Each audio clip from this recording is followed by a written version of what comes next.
14 novembre 2010, Abu Dhabi. Sebastian Vettel su Red Bull diventa campione del mondo ai danni di Fernando Alonso. Diventa così, a poco più di 23 anni, il più giovane campione del mondo. Record tuttora esistente. Questo è solo uno dei momenti incredibili della carriera del pilota tedesco. In questo video non vi racconterò tutta la sua carriera, lunga e vincente, ma solo quei momenti iconici che l'hanno portato a essere uno dei grandi piloti di questo mondo. Che Vettel non fosse un pilota qualsiasi era scritto nel destino. Inizia col kart a Kerpen, paese di Michael Schumacher, e non è un dettaglio da trascurare. Anche il suo debutto è incredibile. Un po' come è successo quest'anno per Birman, debutta nel Gran Premio degli Stati Uniti in sostituzione di Kubica, che nel Gran Premio del Canada della settimana precedente aveva fatto un botto pauroso, vedete le immagini. Quindi sale a bordo della macchina, aveva fatto lui qualche prova, ma niente di più, e si piazza settimo in qualifica a circa 6 decimi dal compagno di squadra Nick Heidfeld a bordo della BMW Sauber. Poi in gara, con un po' di fortuna e per qualche ritiro, ottavo e un punto nel mondiale, perché all'epoca solo i primi 8 prendevano punti. È già un risultato incredibile per un debuttante in Formula 1. La Sauber BMW è una buona macchina, ma non è sicuramente l'eccellenza. Ottimo, la strada è segnata, un campione sta per nascere. 14 settembre 2008, a bordo della Toro Rosso, Vettel vince il Gran Premio d'Italia a Monza sotto un diluvio universale, dominando la gara dal primo all'ultimo giro dopo aver fatto la pole position il sabato.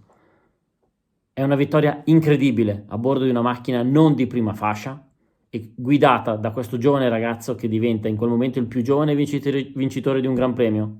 Verrà superato da Verstappen. You have won the Italian Grand Prix. You have won the Italian Grand Prix. I'm proud of you. Bravissimo. I don't know what to say. I miss the word. Great job. Yes!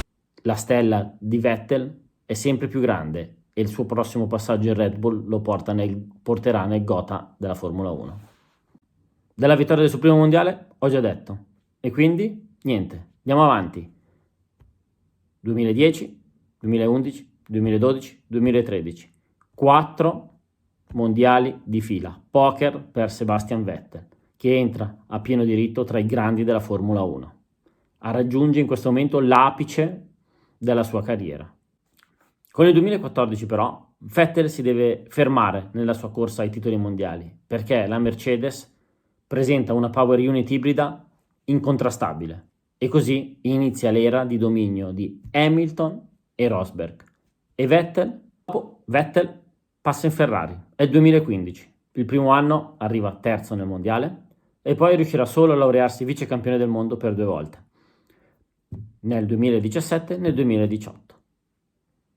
Da qui non sembra più lui e inizia un lento declino che lo porterà a guidare l'Aston Martin.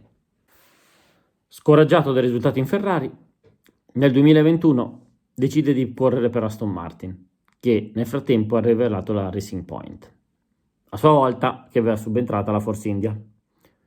Purtroppo nel 2021 l'Aston Martin è una macchina non competitiva e i risultati scarseggiano, tanto da far annunciare a Vettel a inizio della stagione successiva, nel 2022, che il Gran Premio di Abu Dhabi di fine stagione sarà l'ultimo. Per assurdo, la stagione, dal momento dell'annuncio del ritiro, inizia a migliorare con Vettel che si rende protagonista in pista di prestazioni maiuscole, lotta come un leone e ottiene dei risultati insperabili con la macchina. E così il 10° posto di Abu Dhabi gli regala l'ultimo punto di addio al mondiale di Formula 1.